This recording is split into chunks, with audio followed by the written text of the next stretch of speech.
ओम श्री गणेशाय नमः। नारद उवाच गणम्यं शीर्षा देवं गौरीपुत्रं विनायकं भक्त्या वासं स्मरो नित्यं आयुकामार्थसिद्धये।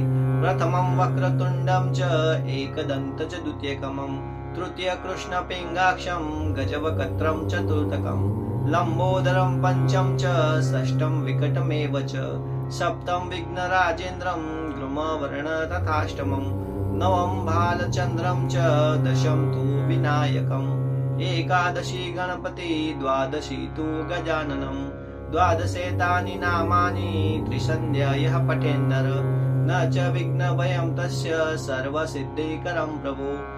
विद्यार्थी लभते विद्या धनार्थी लभते धनं पुत्रार्थी लभते पुत्रान् मोक्षार्थी लभते गतिं। जपेद गणपति स्तोत्रं षड्भिर्मासे फलं लभेत् सवन्तशेरण सिद्धिं च लभते नात्र संशयः। अष्टेभ्यो ब्राह्मणेभ्य लिखित्वा यः समर्पते तस्य विद्या भवेत् सर्वा गणेशस्य प्रसादतः। इति श्री नारद पुराणे संकटनाशं स्तोत्रम्।